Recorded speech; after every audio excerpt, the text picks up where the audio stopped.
Hey, everybody, and welcome back to the On Deck podcast by Prospects Live. Today, we are talking about the first year player draft rankings as made by yours truly. We may talk about some other lists made by other members of our Prospects Live Dynasty team, but another thing we're going to be doing is having my list critiqued and lovingly prodded by your friend of mine, Rhys White. It's all happening right after this Drop Teens interlude. Let's get to On Deck. And the boys in the corner are trying to figure you out. I don't want to play that game. I don't want to know your name. Thank you to the Drop Teams for that music interlude. We are going to be going through today and talking about Drew Wheeler's FYPD list that he recently updated because I texted him and said, I demand that you update your FYPD list now. No, I'm actually I'm actually trying to help him. He's got a lot of rankings to do this weekend. 500 names, some might say. And maybe this helps out a little bit. Who knows? So Drew, the top of this class has been known for the pitching. And you do not stray away from that as the foremost pitchers are people too fan club. I see the tattoo. I've seen the tattoo that you have about pitchers are people too. And let's start off. You decided to go with Liam Doyle as the number one for Drew Wheeler FYPD pick. That is the guy that you would draft right now in an FYPD if you're one of those. I say this in the most loving way possible. Sickos who are drafting FYPDs right now. That it's absolutely sicko behavior to be drafting FYPD right now, but I'm speaking because I'm one of you. I already have, and Doyle was the name that I had highlighted, starred, circled with emphasis for sure.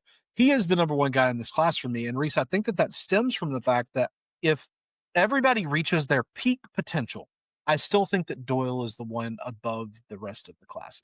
It's an electric fastball with lots of movement, high velocity, really challenges hitters with it and pairs it with a slider that is absolutely a hellhound of a pitch. So much bite to it. Lots of, again, a lot of movement. It just snaps in through the zone.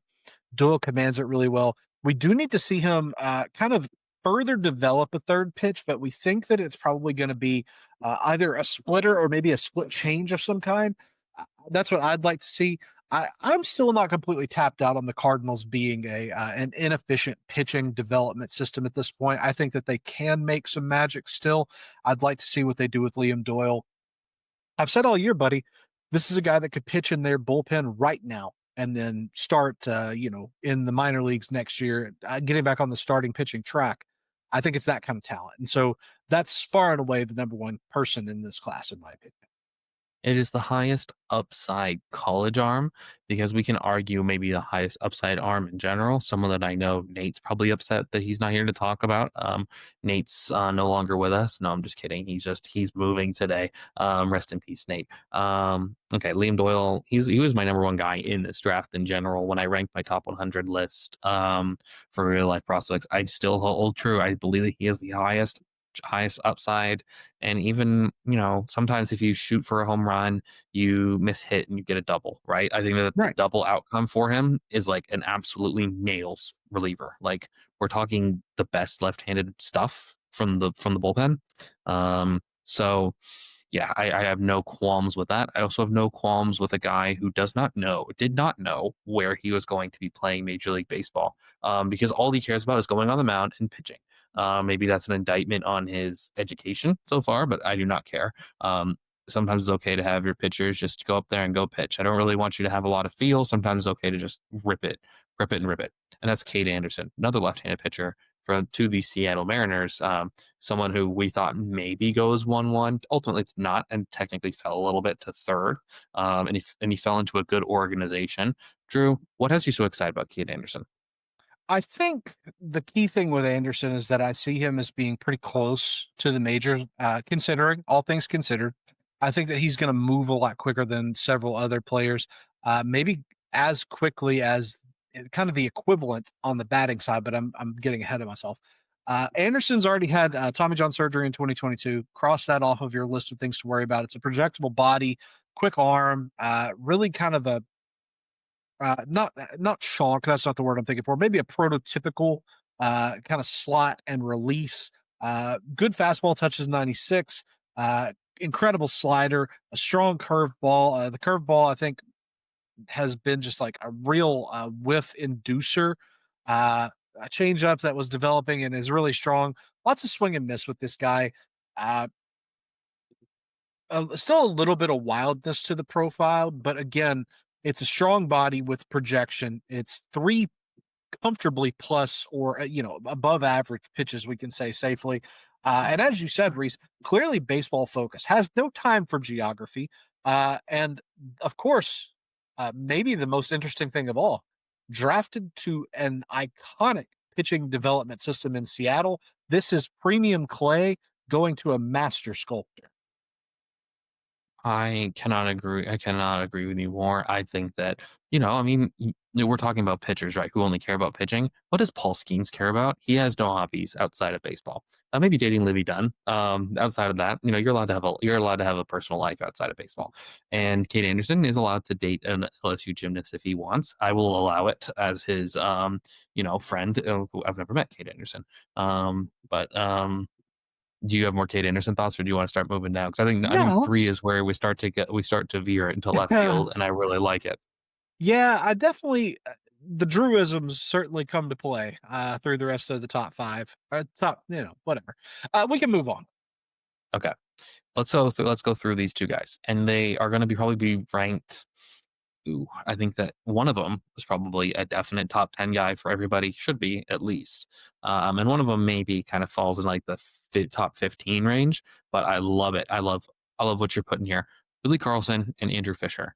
Drew Wheeler, these are your first. I feel like I'm talking to you like I'm talking to you on Pat the Show, not the way I talk to you on Yeah, deck. I was about to say we're being very I'm feeling a little too procedural, but it's formal. okay. No, it's okay. I'm feeling too formal. I feel like I'm reading off a script, which is what I do on that show, if no one knows. But Billy Carlson, elite defender. I have some questions about some of the offensive upside, but obviously you don't. If you view him as the top hitter in this draft, as of right now, things are likely to change when you're not in your sicko drafts. If you dig more, if you want to. Billy Carlson, what made him the top of these prep hitters? Because there's quite a few interesting ones. Well, let's redirect here. You just said that you have concerns about his hitting. Can you talk about what you see that maybe worries you, and then we'll do this backwards. I think that I don't see superstar upside, which admittedly in this FYPD class, we should have given a little disclaimer. I don't think, unless one of these DSL guys or someone comes over from the MPB or KBO, it's going to be a very interesting and very fluid situation. I think every ranker is going to have their own, guy that they want to get out in front of and be. I just wonder, is he going to be a 2020 guy? I think he has the power and speed upside to do that. Is he going to consistently do that? And ultimately, and it's not his fault. Is the White Sox the team that gets that out of him?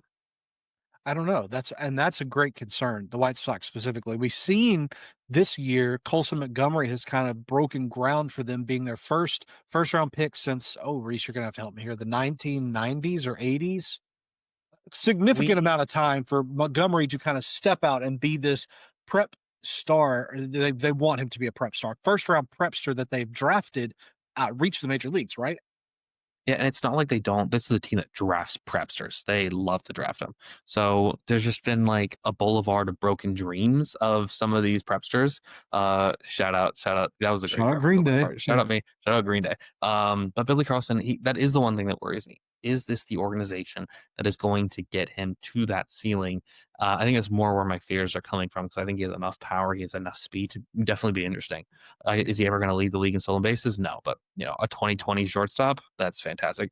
The comp I have for him is Mason Wynn, and Mason Wynn was starting to put it together this year. Much like the Cardinals' entire organization, seems like things fell apart this year towards past couple weeks. But no shots at them because Chaim Bloom's going to come fix everything for them. So. And they've Liam Doyle. So that's my concerns with Billy Carlson. Is this the team that is going to carry us to the promised land? I don't know, and you raise valid concerns, but I'll just say this: when it comes to Carlson, I've said this a million times, and I really want to emphasize it, especially with this audience for On Deck. I truly believe that every prepster in this class has more question marks across their profile than we're giving them credit for. If you want to point to a guy like Eli Willits, you want to point to an Ethan Holiday, a JoJo Parker, any of those guys, I think that where if you want to say, okay, well, Carlson has a question mark in the hit tool, he has a question mark in the power tool, he has a question mark in the speed tool. I think that there are just as many or just as relevant of questions for any of these prep guys. And that almost alludes back to what you were saying a minute ago, Rhys, about, every ranker is going to be different in such a fluid and, diverse class of get your guy, essentially. With Carlson, I see a lot of maturity at the plate. He doesn't really swing and miss a lot. There is good bat speed as well, which I think with pro development, with added musculature, because this is an extremely projectable body at 6'1", 6'2", and then like maybe 180 on a good day right now. Very lean. I think that he could add muscle and theoretically add power because there is a lot of bat speed right there too. I don't know. I just see that I'll quote a report if I can find it. I wish I knew who wrote this report last year, but they said essentially like the 99th percentile outcome is like Trey Turner kind of guy with some hit and speed enough to pull that 25-ish home runs while being nails at at shortstop. He's every bit the shortstop that we can expect. I put a 7 on the defense really comfortably late in the cycle, and I almost wonder if I was not, I don't know. I probably wasn't too lean on it. The 7 defense is fabulous. He's a wonderful shortstop. Yeah, he is among the best. The moment he plays his first game, he's among the best defensive shortstops. It's him, Sterling Kaba. Those guys are just. He has a little bit more offensive juice than Kaba. So he will be ranked higher than Kaba. Let's move on to someone I'm very excited where you ranked him, Andrew Fisher. I'll give. I will say I do think he ends up at first base, but we're going to say it a lot in this episode. There is a lot of question marks about this first year player draft. What is the upside for some of these guys? And maybe just backdooring the safe double, right? With Fisher, it's just worth it. I think that we're talking about a guy who is for power, a guy who has a great approach. I'm gonna let you talk. I'm gonna let you talk more about. No, please, because you're doing a wonderful job in selling Andrew Fisher, because this is, and I've said it 300 million times, and I feel like I'm just kind of going back to back with my talking points in a sense, but this is the best college bat in this class, and I'm tired of pretending that it's not. There's go ahead. No, I'm with you. I think that this is, especially for the fantasy game, there's a lot here. Maybe him. We'll talk about the guy who I think is in contention with him, because I've kind of come around on him lately. I think that I'm going to be in the boat with you as well. But I mean, Andrew Fisher is already playing at Class A Advanced. He's 21 years old, so I mean that's certainly not old for the level by any stretch of the imagination. 11 games there. What we've seen him do is actually a little bit less than what I thought. And to say that it's less, and then when I tell you the stats, you're going to be kind of shocked. Rhys, right now, Fisher is slashing 318, 400, 432. Has 1 home run to his credit, 6 stolen bases to his credit, walking 12% of the time, striking out 28% of the time. The power's not really there. I was expecting more power than this, but the speed, the on base, everything that I knew he'd be is there, and I do think we're going to see more power. This is a guy who, over the course of his collegiate career, hit upwards of 50 home runs, 25 last season with Tennessee. Had an insane on base streak. I think that reached over 50 games. Incredible on base skills, very mature, mentally strong, has power, can steal bases. This is just a credible bat at every facet of the game, and has done nothing but impress me when it counts. I love this guy. I think that, and I'm starting to see little like glimpses of it on Twitter, Rhys, where people are like, I think we might have undervalued Andrew Fisher. And I have a tweet bookmarked to share at some point, especially when more people start, because I've been saying for the last 3 months at least, you're sleeping on Andrew Fisher. And you can back me up on that, Rhys. I've said this for months. Mm-hmm. I told you I like him. He's a first base prospect, and I still like him. So that really shows you what I think. Facts. The stolen bases, I will say, shows you that low minor stolen bases don't mean anything, right? Like he's not gonna that's very fair. he's That's not very gonna be fair. a stolen base every other game No, guy, right? Like if I he think that if you steals kind of 5 to 10 in his first couple exactly. of years, especially because he's a Brewers prospect and they freaking run like crazy. That's a team that loves to run and take the extra base. He's in the right Reese, organization. if let's just extrapolate his seasons in 2024 and 2025. If your 90th percentile outcome for Andrew Fisher is 22 home runs, 2 to 3 stolen bases with maybe a 260 average, that plays, man. That plays in anything above a 6-man league. So so we're talking about here. We're talking about and they got him under slot. Not that that matters in that fantasy sense. Okay, But it does matter because again, the Brewers are always on top of it and are always going to be a great development drafting system. That's my just what they favorite do. thing. Speaking about the Brewers, there's some analysts out there who don't love what the Brewers do. I love it. They are just taking gambles and they work, right? We just ranked Adam Shesky. I think I Yeah, finally got it. yeah, that's it. We ranked him as our 100th prospect. I love that dude. They got him in like the 13th or 15th round. Like, this is I love what the Brewers do. You will never hear me say a bad thing about the power of friendship and pocket pancakes. But we do have to move on, unfortunately, to the division, and we'll start going through some guys. I'll start giving you some clumps and everything. We can talk about guys. Yeah. I want to talk about Seth Hernandez. He's maybe the most famous player in this draft. He's so famous. My mom asked me about Seth Hernandez, and she doesn't even ask me about my own work. What did Yeah. your mom ask you about Seth Hernandez? She was like, "Is this Seth Hernandez kid good?" Now she's asked me about that. She's asked me about prospects in the past, very high profile guys. She asked me if, who was, he just got traded to the Cardinals, famous Blaze Jordan. She asked me if Blaze Jordan actually had that sort of power, and I was like, he does, but I don't think he hits for it in game. She asked me about Seth Hernandez. She like, is Seth Hernandez really that good that a high school righty's going to go 1-1? I was like, he might be. I want to open up the floor to you, Drew. Seth Hernandez. I like it. I like it a lot. I had Hernandez previously at my number 3 spot, but I realized that I like Carlson more than Hernandez because I can see Carlson being a major league regular with less hurdles than Hernandez.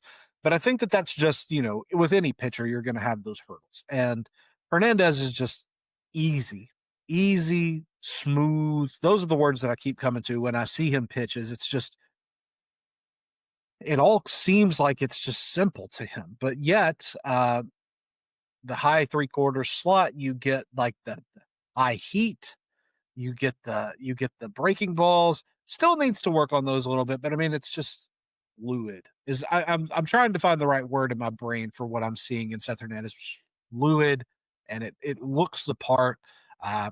Still needs to do some work. As I said, there's been some inconsistency, but yet I do think that Hernandez is the best prep pitcher by a fair margin in this By class. country mile. Yeah.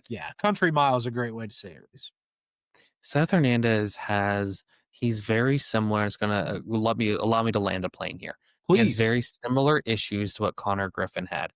The hit tool is the same that we worried about with Connor Griffin. We worry about the fastball shape, right? I think they're Right. very similar in the formula for a hitter or pitcher.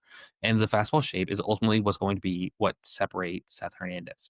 Yep. Everything else is fantastic. It's a good changeup. It's a good breaking ball. He's got, it's a pretty picturesque delivery, right? You can't ask for anything more. He hasn't been overworked, right? He has, for someone who's been drafted as highly as he was not used and abused. Good pitcher, has a feel of pitchability. Does that fastball shape take a step forward in pro ball? And I think that the Pirates are the team that can do that. Like I said, there was when we talked about Connor Griffin, right? We're like, he's a little bit old. He's a little bit old. He's from Mississippi, we found nits to pick, and then ultimately it was the hit tool. It was only real problem. They fixed his swing like almost immediately. So this is the same thing. If they can fix the grip on their fastball, or maybe they can come up with ways to get around a bad fastball, which I think that they'll have to do unless his fastball shape does take a step forward. This is the organization to do it. I have nothing. They continue to pump out pitchers. Hunter Barco looks like a solid back end pitcher. Bubba Chandler's up and being a relief demon. They I don't really know how much they did for Paul Skeens. Paul Skeens is like, hey, LSU didn't let me throw the splinker. I'm going to throw the splinker now. You guys cool with that? And they're like, yeah, you're Paul Skeens. You can do whatever the hell you want to do. They've got Jared Jones, both hitter and pitcher. So they're an organization that does really well pitching. I don't think he could have asked for a better landing spot except for his bank account because actually he'll be a free agent if he's good, so it doesn't really matter, right? Yeah. Yes, I do just think that they're all the intangibles here too. I think that, this is a kid that we saw as a two-way player. I mean, everybody kind of leaned pitcher. It's just so much more upside on the mound. But realistically, dude, this is a guy who, again, like you said, if the nit you pick is the fastball shape is sub-op, I think the Pirates have a great chance of optimizing that and at the same time just kind of adding a layer of varnish and polish to what already works for him. And it works really well. Do you know, I only recently learned what varnish is because I don't know if I've said it on a podcast. My girlfriend has started to flip furniture. That's what she does now. She buys furniture for cheap and she flips it. So I only recently learned what varnish was. So you've been saying that expression for a while, and I've always wondered what it was. Sure. So okay, do you like that now? I've got to ask. Do you I like it now a expression? lot more now that I know what it means. I'm not a furniture guy. Okay, That's okay. let's finish out the top 10. Then we'll start going rapid fire. Yeah, Eli sure. Willits, Avia Arquette, Jamie Arnold, Ethan Holiday, and I'll just go to JoJo Parker because I think that we should talk about Ethan Holiday and JoJo Parker. Eli Willits, what do you think on him? Because I'll just give you my really quick. I wonder what the power ceiling is. And I wonder if he's a shortstop. But that really is kind of the only questions I have with him. I think he's a good hitter. I think the speed. Let's kind of take a step back. Like we said a minute ago with Carlson, people are going to question the hit tool. People are going to question the power. I think that Willits has just as much power question as we're giving Carlson. And it's just because he went 1-1, I think apparently everybody just forgets that. And you have blinders on with just know he's awesome. He's awesome. He's awesome. No, there's still question marks there. It's all relative. And as you said, You're probably going to be the low guy on Willits because people are going to rank him because he's the 1-1. They're going to artificially inflate him. I fully expect to be the low guy. And as I've said 10 million times, if I'm an outlier, but I believe in it, then I don't care. Sorry. I do question, like you said, it's odd because we're kind of in lockstep on Willits, ironically. I don't know that he's a shortstop, but I think that whether he moves to the left or right, he's going to be sure-handed enough, and he has enough poise at short that I think it transitions really well, whether it's third base or second base. I'm not exactly sure what he's going to look like defensively off of short, but I think it'll be better than kind of the question mark there.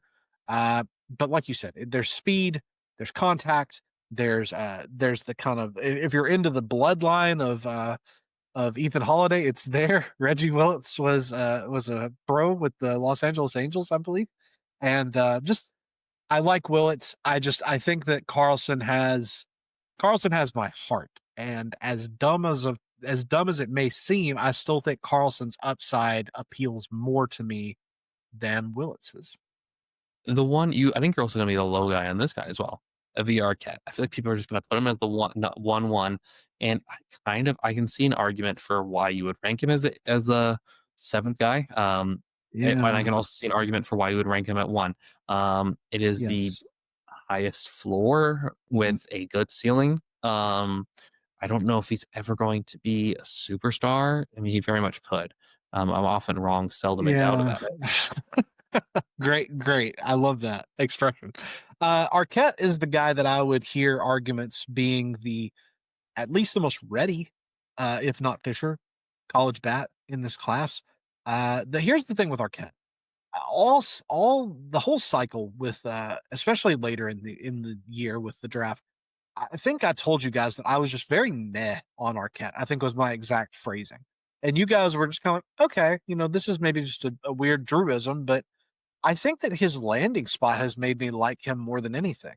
There is nobody in Arquette's way in Miami. He can be the shortstop and let his kind of incredible hit tool, his projectable power, the speed, he can let that play while not having to worry about but is he really a shortstop? Is there a better guy in the org? Is there, how good is this hit tool? I think those questions can be kind of been like, yeah, okay, we're fine. You're going to play shortstop. You're our shortstop. I think that honestly gives me more security in this profile, particularly for fantasy, just because really who's stopping this guy? I think that honestly, cup of coffee 2026, we could be seeing Arquette in the major leagues, which does kind of concern me. Should I move him higher? Rhys, should I move Arquette higher? I think you should. I think that you should move him a little bit higher. We're just talking. You just said, who's playing shortstop for them. It's And true. shout out Otto Lopez. Otto Lopez has been really good this year, so that you're not going to hear me No, slander. no disrespect to Otto Lopez at all. But Otto Lopez has been good for Otto Lopez, and that's not to discredit anything the guy's done. 11 home runs, 12 stolen bases, 237. Below average overall hitter, 16% worse than league average at 84 WRC plus. He's better as a bench piece. So there's nothing really standing in the way, and if they really want to, I believe he's like a really good defender too. So he's got that going for him. But they have the opportunity to have Arquette come up, do the what do you want to call it? We call it the Gunnar Henderson, the Right. Dylan Cruz, come up in next year, not exhaust eligibility. They might push him all the way to like 120 at bats. It should be play appearances, but that's not a conversation we're having today. I feel like I got Unfortunately not. yeah, I feel like I bothered Nate last time when we talked about how I hate the 6 is the shortstop, not the third baseman on an official scorekeeper. But I don't want to upset Nate. Nate might be an at bats junkie. He's not here to defend himself. So but Arquette, we're talking about his projectable power. If he hits 30 home runs, he has the upside to do it. Fisher does as well. And I think Arquette has more stolen base upside and viability in that department. So just on that, I'm not saying this is your ranks they're really good, and I can understand why you ranked him here. Sure. I just think I would have them closer. But again, this is not to. I think I do need to have them closer. The edge still I'd give to Fisher because I can see Fisher being more the approach. The approach really pushes him comfortably over Arquette to me. Again, just me personally. But the stolen bases is a big thing. We are talking fantasy. And with stolen bases, that's an entire category that I think Arquette could contribute, 300% as much as Fisher is. So they certainly need to be closer without a doubt. And I think poor Eli Willits might be the one to suffer here for that, but that's neither here nor there, as you would say. Let's move quickly on Jamie Arnold. I feel like we've talked about Jamie Arnold a lot, especially on this podcast. 5 words or less. I'll go first. Surprisingly, I feel like that. Similar season, prospect fatigue. Yes, man, that's a great 5 words. Okay, prospect fatigue was definitely 2 of my 5. How about this? Let's go with Steady Eddie, mid rotation with a dash. So Steady Eddie. You could technically do Steady Eddie as a dash too if you really want to. All right, sure. Steady Eddie, mid rotation. He ain't bad. He ain't bad. He ain't bad. I mean, there's good speed, there's good breaking stuff. It's just, are we bored of Jamie Arnold? And let me make a prediction. You guys remember this. On Deck episode 31 let's say June 2026. We're going to be talking about Liam Peterson from Florida the way we're talking about Jamie Arnold here. We're going to all be just like, oh, ho hum, he's been totally good the last 2 years, and he's been totally good this year. But, this pitcher from Kalamazoo that's absolutely lighting the world on fire is just suddenly the best pitcher in the class. I don't know. Jamie Arnold's pretty good. So, yeah, he ain't bad. I like that 3 words a lot. Okay, let's do the shortstops. Ethan Holiday, JoJo Parker, and then we're gonna start going through a little bit of like a fire round. She'll get to get through 50 names. We spent 29 minutes on the first 8 names. Holiday. Let's talk Holiday. Holiday. Do you want me to go first? No, please. I wonder about the hit tool, and I think that ultimately that's what. And there's no speed. It's not like he's a dynamic athlete. He's kind of a slow plodding third baseman. It's a lot like his dad. ironically. And I think that for everybody to be kind of jonesing and, oh, it'd be so cool if he went to Colorado.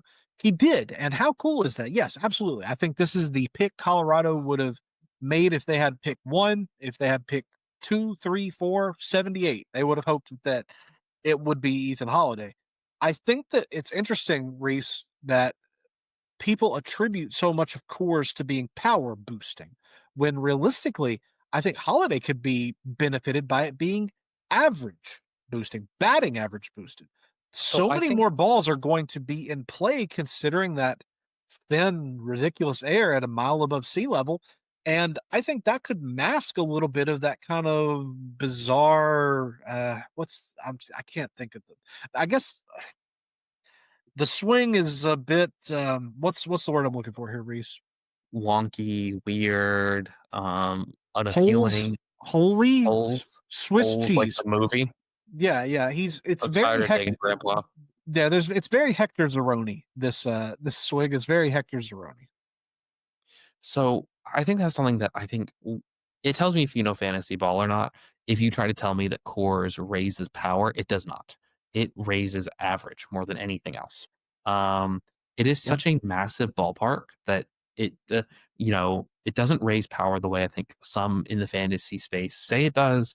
It raises average. It does. Breaking balls don't break as much with a thin air.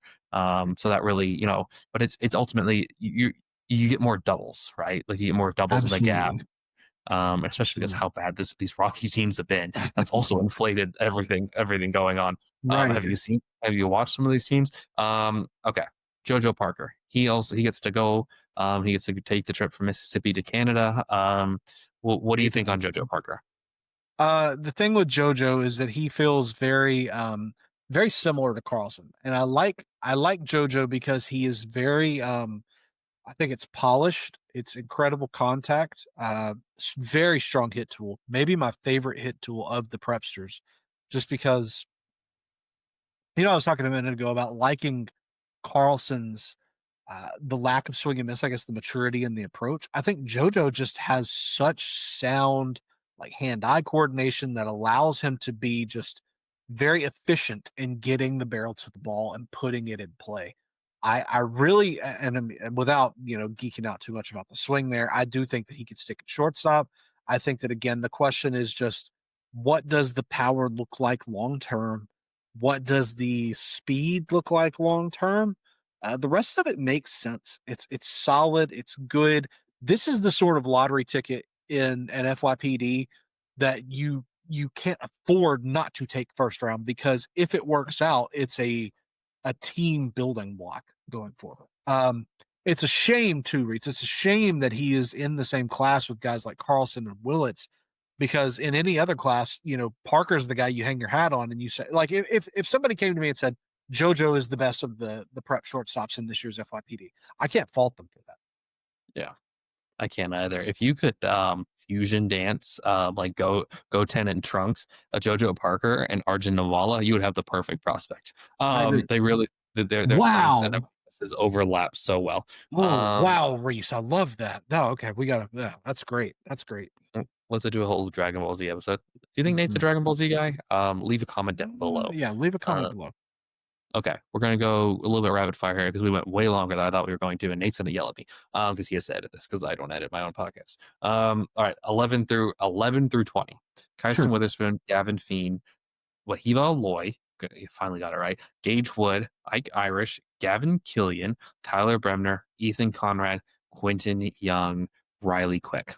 Okay, quickly here. Shout out to Riley Quick. I'll just be I think that the one guy who could really surprise everybody, is if everybody drafted off of Drew Wheeler's rankings, whoever drafts Ethan Conrad is going to be doing backflips, and whoever drafts Quentin Young, as much as I love the upside, it is the way I've been describing it on the daily sheet is he's not someone I want to be my first pick in an FYPT class. I know it No, sounds stupid, but if he's your second pick, you're cooking with gas. absolutely, dude. I love the way you said that too, because Young has enough. There's enough volatility in the profile that it can go really wrong. That said, I like the upside if it all goes really right. I'll quote our buddy Nate, who's editing this. Hi, Nate. Some of the most like real projectable power, especially from a prepster in this class. Really like what you did about kind of the up and downside there. So I'd like to do the same if that's okay with you. I Works for think me. the upside pick here. I'm gonna go. I'll do pitchers since you did some bats. I think Kyson Witherspoon's a guy who I could see being in the top 10 of any pick or any FYPD list. It's very explosive.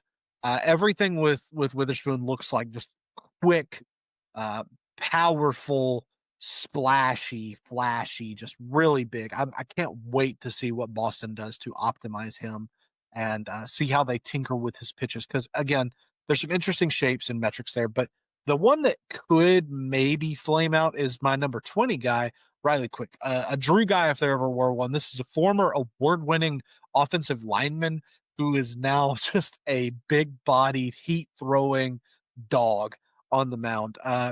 It's a strong breaking ball, incredible fastball, big pitcher's body.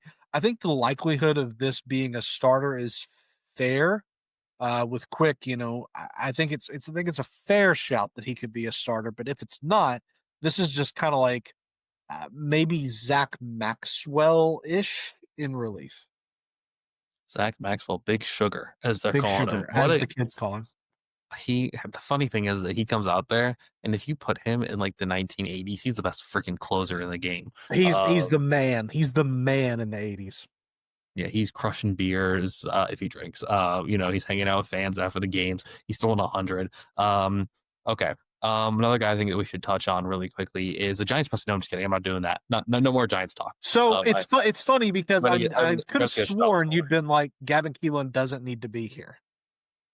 I do think that, but also I look at it and I go, I can understand why when you have Ike Irish very similarly. I think they're kind of 6 of one, half dozen of another. And Keelan, in a fantasy sense, has the position advantage because he's a second baseman. Ike Irish is going to go be a block of meh in the outfield. I just don't think there's any carrying tool with him. I think it's all fine. All fine. It's all fine. There's no upside. There's no sizzle. There's no sex appeal when you draft Ike Irish. Right? That's such a good way to put it. It's the unsexiest pick where you're like, all right, it's mashed potatoes. It's mashed potatoes. There's upside for something, but it's not. Actually, the mashed potatoes are fantastic. What am I saying? It's I'm trying to think of it's a raw baked potato. Man, it could be so much better, but it gets the job done. It's probably healthy. It will taste fine. How often are you eating raw baked potatoes? I think we need to talk to Mallory about something, man. Dude, I'm saying like a baked potato that you bake in the oven, no toppings on it, no cheese or butter or like chives or pepper or bacon bits, like none of that. It's just it's a baked potato. It's not like the baked potato fresh out of the ground. That's like a 20 or a 30. It's not a baked potato that you heat for like too little of time. That's a 40. It's just a 50. It's a baked potato. We grew up with a lot of baked potatoes from the microwave, so that's kind of what maybe Ike Irish is. He's a baked potato from the microwave. Okay, I can absolutely agree with that.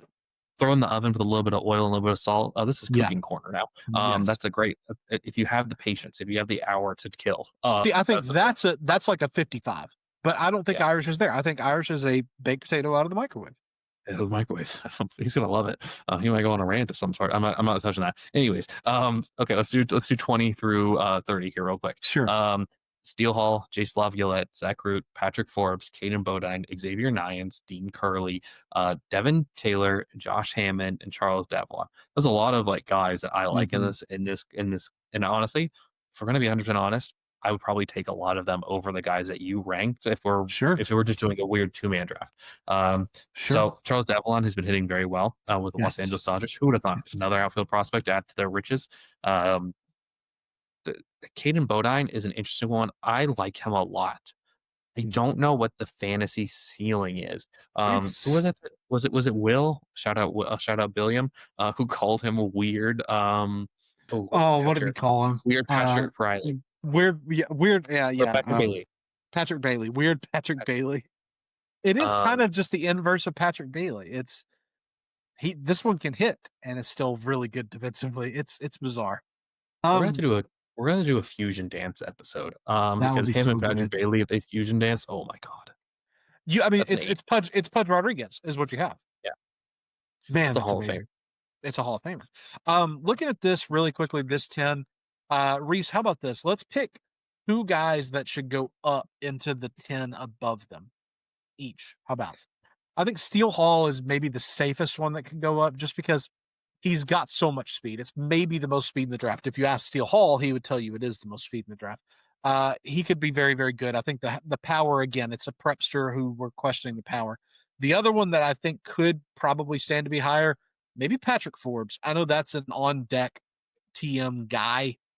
We all love Forbes, and I think that the argument is there for Forbes to even be above Riley Quick, who they have a lot of the same question marks, but I think Forbes could reach mid-rotation starter upside quicker than Quick could. And Forbes might be good enough as a reliever to roster in fantasy. So, okay. Guys that I think should be higher. Josh Hammond, really good athlete. Yeah, he's very good.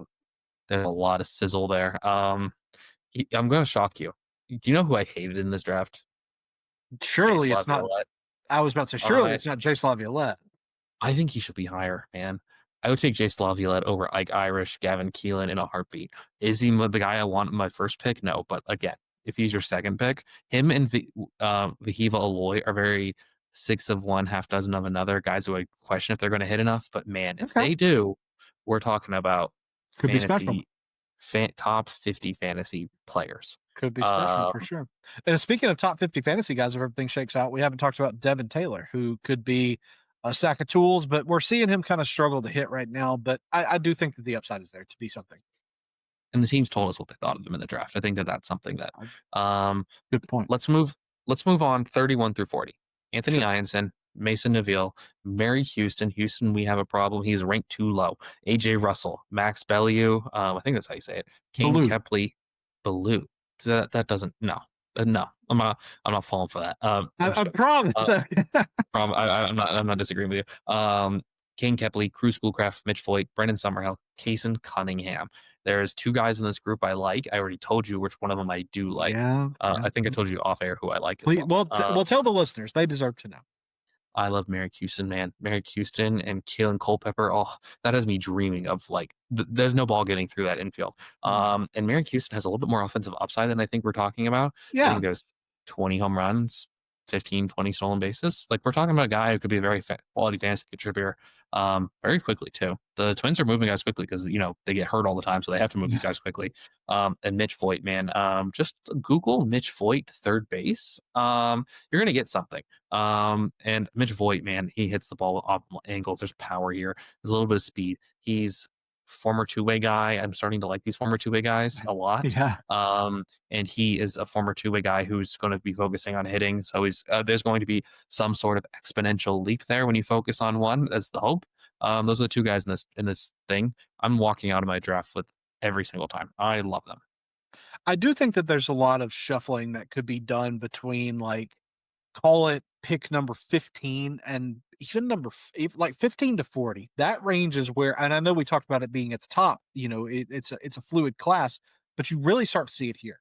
Because when you said hey, Laviolette could be right there with Vahiva Aloy. Yeah, he really could. When we say things like, hey, I think that, Merrick Houston should be higher. Mitch Voigt should be higher. I think a guy like Max Bellew or Kane Kepley should be higher just based on performance alone. I like Anthony Ianson. I feel like I might be the only guy sometimes. But there's plenty of guys that you could move up. I think the problem with this class is that I like a lot of the other guys above them. The upside is just there for this to be an interesting class that the main goal is, like we've said, get your guy. Get your guy. I think honestly, after about, you can really get your guy at any point in this draft. I'm starting to think that. I think draft is just a glob of guys. Like if you like Eli Willits, draft him 1. Get it. Just draft him 1. You have to. If you like Tyler Bremner, you're gonna draft him with a top 10 pick.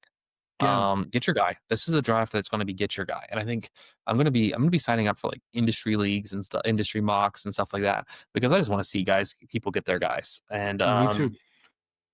Okay. Let's do maybe read the last 10 and then maybe me and you both pick a favorite? Let's do last 12 because you ranked up with the 2 guys. That's true. Brandon Compton, Landon Fedoric, Can't believe I got that one. Marcus Phillips, Cade Obermueller, Cam Canarella, Alex Lodis, Slater DeBrun. He's a rapper name. I forget what it is. I don't really care about that. Oh, I don't remember either. Nick Becker, Sean Gamble, Corbin Dickerson, Ryan Mitchell, and Luke Stevenson round out your top 52. Of these guys, who are two guys that you like, Oh, buddy. that you're walking out of your draft with that you want to walk out of your drafts every single time? Okay, if I had to pick two of these guys, I want to walk out of drafts with every single time. I'm going to start with Landon Vidoric because he's he impacts the game in so many ways. I think that he's versatile enough defensively that he can stick, whether it's infield or outfield. The Dodgers can find a place to put him or just encourage this kind of versatility. There's power, there's speed. When the hit tool again is your question mark with the Dodgers, I think that they're going to find a way to get enough out of you to make you interesting. And then the other one, I'm stuck between two arms. Oh boy, I'll go with Marcus Phillips. I'll talk about a Tennessee guy because I don't do that enough. Uh, it's a big fastball. I think that at worst it's a relief profile. It's a big fastball, starter's body. He hasn't been road hard and put up wet, if I can use that expression. Has not got a lot of mileage on that arm. And I think that let's see what the Red Sox can do with this cat. I think the Red Sox did a killer job getting college pitchers that Drew likes. They did a fantastic job. If you like college pitchers, that was the draft for you. Two guys I like more than most. Brandon Compton. Man, I am thinking. I'm like, if I had to put out a top 20 FYPD list, he's coming in there. He's like 15 for me. I love Brandon Compton. There's power here. There's speed here. He's going to take a step forward, going from Arizona State to Miami. I'm all in on the Brandon Compton experience. Sign me up. And then the other guy I like more than most is Ryan Mitchell. I think that he is someone that is getting a little bit slept on. I'm very glad that he made it onto your top 50. I think he's going to fall through the cracks a little bit. There's some speed here. I think the hands and the way the bat moves, there could be some power here. Do I think that he's ever going to be a big 30 home run bat? No. Could he max out at 20 home runs? I think that there's a chance. Maybe it's more 15 to 18 sort of situation, but I like it a lot. I think there's plenty of speed here. And I don't really care for the college guys that are ranked above him outside of Compton and Vidoric. I think those guys up hitters are the guys that I like more. If Ryan Mitchell is, let's say, 15 and 30 with 30. 15-30 with a solid shortstop, I mean, what do you think of that? I think he moves over to second base, and honestly, that might pump up his fantasy appeal. Have you seen some of the dregs that have been rolled out at second base? So It's not great. It's not great. It's not a fun time. Tigers should resign Gleyber Torres, but that's not important. Sean Gamble's fine, but I like Ryan Mitchell quite a bit. Okay, we have time for one more. Okay, you have a bunch of names here after 52. We don't need to go through all of them. I want you to give me one guy who did not make your top 52 that you are absolutely. This is like a Drew guy. So someone that you have to leave your draft with. Who is someone that, like, when you are going to post your FYPD screenshot on Twitter, people are and you don't post your name, they're going to be like, this is a Drew team. Who's the guy? I'm not sure what to do with what's happening in the green room here. I don't know either. Is he wearing clothes? Can I just get a nod? Do you want to be here or no? Okay. Hi. Do you have a shirt on? No, I do not. Let me go up here. Are you guys doing what's on your mind? No, we're not there yet. We're finishing, but you stick around. Landing the plane. We're landing the plane. Let me go put on my microphone and such, and I will join you for what's on your mind. Leave the shirt off though. Maybe that's what we need to get the views. Yeah, that's what we do to get the views here. Okay, to answer your question, I'm stuck between Landon Harmon, who's just a dynamite arm. Again, Washington, if they can make this stable of kind of guys that can top out at 98 miles per hour work, man, that's something. I also really like a couple of college outfielders that don't get any love. Shout out our boy Matt Mura. I've interviewed him, and then he was gracious enough to be on with us on the live stream right after he achieved a dream and was drafted. The most important day of his most important day of his life. He was like, "Yeah, I'll jump on and talk to our boys at Prospects Live." Like, absolute Chad, that guy, a true brata if there ever was one, and he's playing well right now. Gotta give a shout out to Matt Mura, and then the other one, Nolan Sailors from Creighton. nearly hit for the cycle in the regional round. Has been consistent for Creighton. And at this point, what we're seeing from Sailors is the Royals need outfielders. Is Nolan Sailors like a top 6, 7 outfielder in that system right now? I'm not going to say no. Ooh, ooh, I don't know. I'm kind of with you on that. I like that a lot. Nice. I What about am you? going to from this list. This is kind of the list where I'm like, oof. It's not my favorite. Nothing to do with you, the way you rank. Oh, I get it. I get it. Cam Leiter, man, that arm is explosive. It is exciting.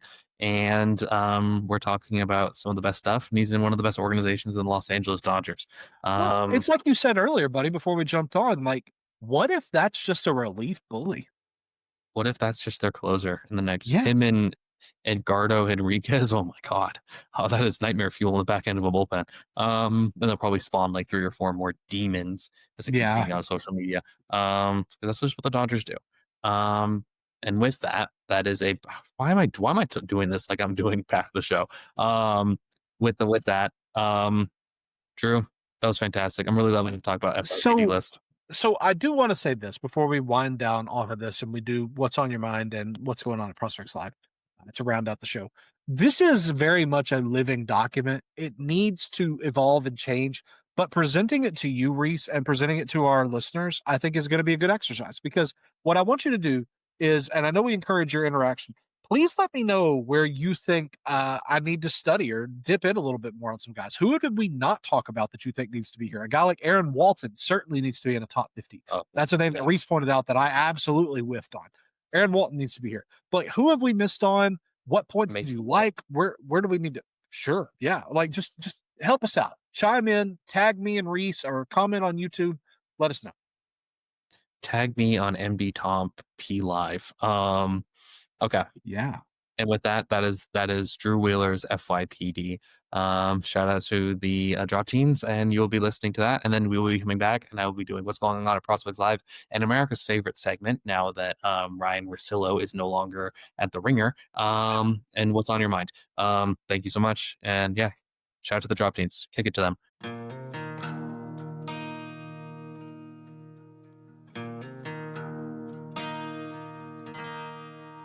Goddamn big brother, tell me where have you been? And thank you to the drop teens for that music interlude.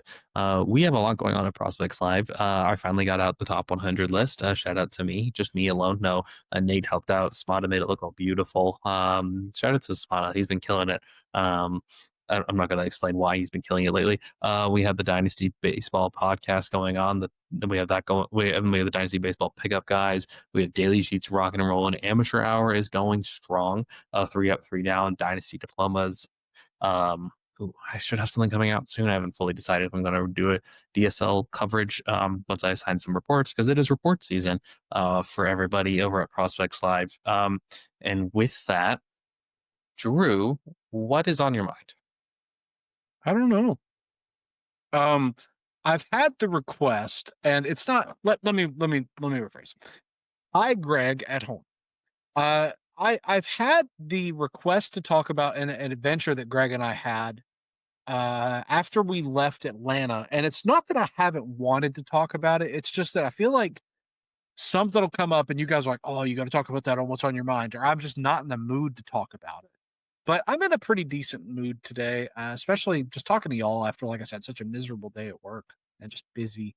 I'll talk about it. So, Greg and I got to visit in Birmingham, Alabama on our way home from Atlanta, Rickwood Field, which is, if you don't know, the oldest existing baseball field in the United States of America. It hosted last year the game between the Cardinals and the Giants that honored the history of the Negro Leagues. Incredible. We were lucky enough to be afforded like a tour of the museum, a tour of the grounds, got to see the gazebo that worked as like a press box at the top of the field, the old school lights. I will tell just some really quick stories. I got to see I think the press box from like the 50s and 60s. I got to see the home locker rooms. Just really got a lot of access that we weren't afforded, and maybe one of my all-time favorite baseball memories as well. So while we were there, there were some oh gosh, it just left me. Some perfect game events going on, and so I got to watch some like PG guys playing and enjoyed that. At some point, one of those guys must have like tipped a foul ball onto the roof, which like we had to walk across to get to the gazebo. And while we're up there, the guy giving us the tour was just like, "One of you guys go over there and grab that ball, just so that like we don't just have a random ball sitting up here." So I walk over to get the ball, and I look at Greg, and I have this kind of weird look on my face. I'm like, you know what? Let's have a catch at Rickwood Field, Greg. This feels like something we should do. So not only did Greg and I have a catch at Rickwood Field, we had a catch on the roof of Rickwood Field, and then I stole the ball from Perfect Game. So if you're listening to this from Perfect Game, I didn't just say that. This is a ball that didn't have your logo on it, but it was a memory that I really want to have forever, and I have the ball from the catch. It was an awesome time, and Rickwood is beautiful. It's historic. It's well worth the trip if you're ever in the area. They're robbing families blind, so don't feel bad. Yeah. Perfect. So then they can tolerate this $6 that I have at my house. There's something very wholesome about having a catch as like grown men. I remember when I was planning on going to Atlanta, Greg was like, "You have to bring your glove." Like, I just want to play catch with someone. I was like, "Heck yeah, man!" Just two guys played catch. What's more of a moment, that or another man putting on your tie? Because we talked about that in the podcast as well. I feel like the catch is tough. because that's an entire Catch is so- subplot of Someone tying your those tie is times like over it's like a they're like 2 inches away from kissing you, right? They're like that close to you. I'm I would ask gonna someone say older than me to tie my tie. Like, I wouldn't ask like a younger person to tie my tie, if that makes sense. both of those things are very brotherly too, though. Like I feel like if I was like, "Yo, bring your glove, let's play catch," then I feel like I could get away with that with you guys. But I can also see either of you being like, "Drew, can you tie my tie for me?" I could see that, and it's a brotherly thing. So So you're saying me and my brother, because I'm his throwing partner when he comes home. That's a very intimate moment, and not me being terrified. I should be celebrating those moments instead of having to watch this spider and curveball and everything break out of nowhere. That's very nice moment. I'm glad you and Greg got to have that moment. It's very beautiful. And yeah, keep that ball. Don't get back to perfect game. I'm not going to. They don't need it. No, they don't need it at all. It's so wonderful, and you all at home have seen more pictures from my Rickwood trip than I think you imagine. But now that I've talked about it, I need to post more. So look out. Maybe I'll do a post on Twitter and Instagram and stuff from Rickwood Field. Good stuff. Okay. Baseball place. Oh, dude, it really was, Nate. Like, and Greg and I were just kind of like, hold up, like we're going through Birmingham. Let's just take an hour to go do this, and an hour and an amazing tour and all kinds of fabulous photos and like $130 in the gift shop later. All well worth it. Just amazing stuff. Nate, we didn't really reference it, but you weren't here for the episode and popped in kind of rando. We're glad to have you here. I'm curious, what's on your mind? Yeah, sorry. I know you guys at home just missed me so much. I'm moving right now. So on top of all these others, this is week 0 for coaching at Bushnell as well. So my first kind of week being a coach. So between that and moving, so the podcast took the back burner this week, but I just got home from finishing my late night move and saw that I was looking for you guys' recording on Riverside. And I was like, it's not here. I started freaking out. And then it was like, let me go over to StreamYard that said live on it. And I was like, oh, this is funny. So I did pop in bed, but I got some clothes on and I don't have anything on my mind except for moving sucks. This is my 5th time moving in 5 years. Moved every year since I've been in college. And, trying to find a cheap place that's going to set me up well. I think I found a good deal, but just moving. I don't have like a truck or anything. I have a little Honda HRV, if you guys remember. So filling that thing up with as much stuff as I can, and then taking it down the road to my new place these next 2 days. You should have asked. You should have made, as well as going on a hike. You should have got your now whatever you want to call them, your athletes to help you move. My players are helping me move tomorrow. Okay, good. That's great. Yep. They're delivering a match. I saw one of them had a very nice Bronco, or someone at the trailhead had a very nice Bronco. You could definitely use that. So a lot of truck guys out here. Hey, perfect. Okay, I do have a question about your moving. What's left? I know you just alluded to a mattress. I see the TV. I mean, what's left? What's left? I've only taken 2 trips over there so far. So all of my kitchen supplies and then like my TV and a desk is it. So probably 2 more trips.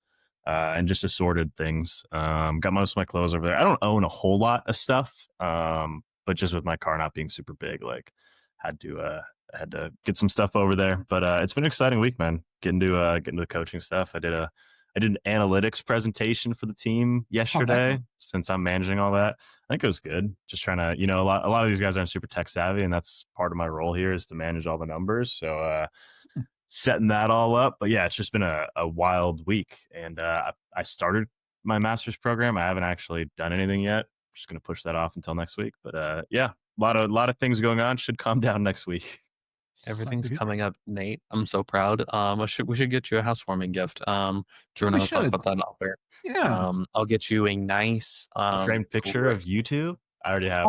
You already have a framed picture. The framed picture of Rhys exists. Yeah. I'll get you like a childhood picture of me. Maybe we could get Nate a new gruel pot. We could get him a new pot for his gruel. I was gonna say maybe a nice set of like plates, cutlery. I don't know what he has. I just imagine a college.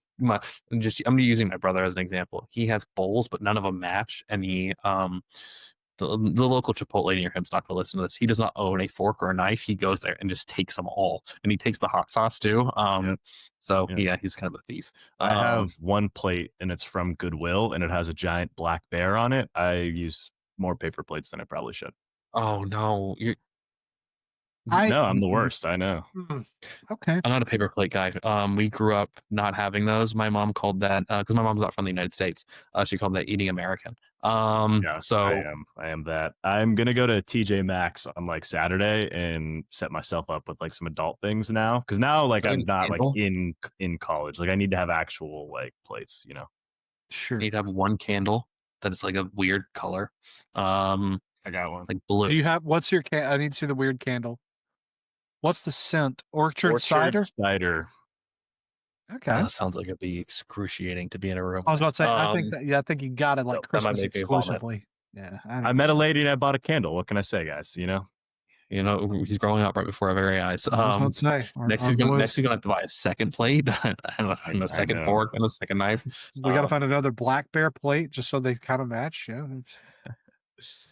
Yeah, but glad to just come on and say hi to you guys. So we're glad to see you. No, we're glad to see you, even if you showed up without any clothes on. No one knows what happened when we're recording. No one watches this on YouTube. No one makes it that far. No, we had a comment on YouTube. I was very excited. Shout out Derek Domino's commenting on YouTube. He's hyped for the grandpa draft. No way. No, so shout you out, Derek. I know you're watching. We need to do that. Shout out. Yeah. Speaking of stuff we're doing, Rhys, you're playing a video game. I am. I'm having a lot of downtime. I am in pain. Constant. My body's falling apart. I got a shoulder thing, a back thing now.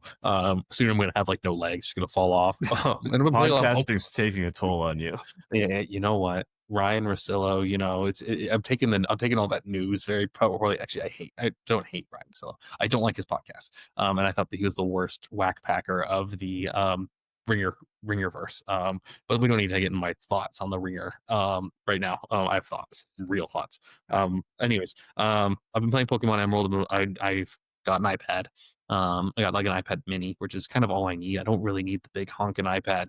If you're in the market, the iPad mini is actually pretty great. I got on eBay for a really good deal. And then I've been playing a lot of Pokemon Emerald. I am 5 gyms down. I'm playing way different than when I played Pokemon Emerald as a kid. When I played Pokemon Emerald as a kid, I think you guys are going to hate me. I only leveled up one Pokemon, and it was my starter. Everyone else was just playing I was basically platooning. But now I'm actually I'm using XP share. I'm building out my team. I have backups that are like at level 30. So I have so many questions. Let's do this. Do you have your iPad handy? I do not, and it hurts to move. Okay, can you recount your team? Let me see if I have that, because sometimes they download the same apps. I don't know if it downloaded the same file. That's okay. Yeah, can you just tell me your team as best you recall? Because if you're playing Emerald and you're 5 badges in, that means you've just had to fight Norman Slacking, which is a pretty good barometer for where you're at as a team. Oh, wait. Then I only have 4, because I just got the one where I can fly. So in a Fortress Village. Oh, okay. So you've fought what is her name? The flying gym leader, Winona. Is that right? Yeah, dude. Also, by the way, Pokemon Emerald, Blaziken's double kick is like a goated move. Double kick is unreal. Anyways, Blaziken, because I'm not playing around with any slop as my starter. I'm not picking Mudkip or any of that nonsense. I'm going up there and I'm going up there to play fast. I'm going up there to win my battles. I have a Swallow that allows me to fly and get around places. Now that I have that ability, I have a Minun, and Minun only serves one purpose. Minum's job is to go up there and go paralyze Pokemon, so I can catch them very quickly. I have a Gyarados, which I very much have been enjoying using. Um, I took that thing from a level. I have like a special bond with it, and I don't think it's ever actually fought in a battle. Because shout out XP share. I have what is the one that changes with the weather? I have that one. Cast form. Cast form. I got that one because the guy just gives it to you, and I was like, well, you just gave me a level 25 Pokemon. I'm not going to be a ding dong and not take it. And then I have a what is it? I gave it the Everstone so it doesn't evolve. So it doesn't become slacking. What's the second one in that line? Because I don't like that it slacks off. Vigoroth. Vigoroth is basically for cut, and for some other matchup situations, but mostly it's Blaziken. Blaziken's like level 40. Everyone else is like high 30s. It's pretty well balanced. Nate, I don't have a lot of defense. Like I don't have a lot. I don't have a tank or anything like that. Or no, this is you're gonna come in. The Elite Four may give you some problems, but that's okay. We can get there. Nate, I'm curious. Were you the same as Rhys, or did you have well developed like across the board with your team? I was very well developed. I would always like go online. Like I would use my mom's computer growing up to like look up like types and stuff to try and make sure I had like the ideal lineup. I don't think I've played Emerald since I was a kid. I don't think that's been one of my replays. So I don't know if I could firsthand account some of the things you're going through right now, but you played Ruby and Sapphire. It's basically the same. Yeah. So the one thing I will say is I do play similar to Rhys though. Like I'm not a defense guy. I have like the sexy moves is first priority, and then at the end of my 6 is always like just one or two guys who just are there for certain moves. It's like the Dylan Moores of the world. They're just there, and they preserve value at some point. But yeah. Okay. My team is almost like that Giants team that won 100-something games and basically just platoon their way through. That's what I do. I'm up there. I research who is the best matchup, and then I mix and match my Pokemon. Blaziken's the only one that's consistent. Blaziken and Minun are the only ones. If you could track what Pokemon stayed in your party the longest, because Minun's purpose is just to go up there, paralyze wild Pokemon so I can catch them. Get that Gyarados going, man. I was about to say, my favorite Pokemon. Gyarados has the XP share, so that's been fantastic. I did waste a move by having not Splash, sorry, Surf on there, which is fine. It's fine in battle. It gets the job done in double battles, but like Surf is 90 power. Yeah, that's like one of the best water attacks you can give Gyarados. Really, you think so? Okay, I 100%. didn't know if I wasted it because I used to as a kid. I used to waste the HMs on my starter. That's a big no-no. I learned that. I need to figure out what I'm going to play next after Emerald. Because I'm just going to beat the Elite Four and then move on to another one. There's so many Pokemon games to get through. I think I want to go into the second generation where I was going to suggest Heart Gold or Soul Silver. I love the time mechanic in that it was nighttime and daytime. I thought that was a really cool mechanic that isn't explored as much. Also, I've not found any Eevee. I think there's a spot. I should have ran into a couple spots where there are because I have all the stones ready to evolve a mass horde of them. But so I have a whole Eevee army. And the evolutions, or I just don't evolve them at all. I could just be a total psycho. But just have an EV team go into the Elite Four and just kick ass. I am going to forewarn you, Rhys. I do know that you have your next gym battle in Moss Deep City is with Tate and Liza. So it's a double battle gym, and they're also psychic type users. You might get bodied. So I think that Gyarados, if you still have Bite on Gyarados and Surf, he may be a big deal in that gym. That's fine. I have time to catch other Pokemon. I kind of am leisurely doing the story and everything. The story in Emerald's fantastic. The fact that you have Team Magma and Team Aqua is really cool. Very cool. It's probably the best, in my opinion, it is the best Pokemon game. It's a very good one. It's very, very good. Well, I guess that's gonna wrap us up, isn't it? Yeah, I We've- didn't cuss in this episode. No, you are very well behaved. Maybe it's Nate I not was. being around that makes you well behaved. Nate, it was the funniest thing. Rhys kept being like, what did he say exactly? He was like, I don't know why I'm talking to you like we're recording Path to the Show. He said, I feel like I'm recording from a script this whole time. There's no script. He was so Maybe professional. I am holding Rhys back. Jeez. You are I'm the Bill Simmons, and you are the Ryan Russillo of this podcast. You can go on to Barstool and do your own thing, dude. I can't. This is a day. Sunday pods are gonna hit different. Who do you think is gonna get in, Nate? I know you're a big ringer guy. Who do you think is gonna get in to fill that spot? It's gotta be Zach Lowe, right? Daddy, Daddy, Zach Lowe home, right? It has to be. Tonight, my hopeful watch is the AFC over under previews. Who this is the NFC? Oh, really? Yeah, he had Cousin Sal. Yeah, Cousin Sal's gonna be us. I like Sal. I watched their fantasy draft the other day after you brought it up. The Ringer Fantasy Football Show. I feel like we're enjoyed giving out. I enjoy that. That's my favorite fantasy football podcast. Not because I enjoy any of the fantasy advice. It's actually pretty bad. Yeah. But everything else about it's fun. It's sort of like this, where it's like 50 minutes of analysis and then like a while of fun. They do emails. One of my favorite bits that they're doing these days is what you eat for breakfast. Kind of stealing a Russillo bit. Russillo went out big, got Freddie Gibbs, and then just was like, I'm done. I'm moving over to Barstool. I really like Russillo. I'm Russillo. That's one of the only podcasts I consistently listen to. But I'm a BS. I'm a Bill Simmons like ride or die. If he has zero fans, I'm dead. We need to do a in the off season life advice episode just to pour one out for our guy. We'll just have Will email in 66120. Ooh. Do you know that bit, Drew? He has people email and give height and weights, and then they their max bench stuff. That's gonna be tragic. Okay. What do you guys think about all grandpa draft for next episode? I think we Nothing's going on in MLB. Let's do it. I think we should. It's the best idea we've had. That is.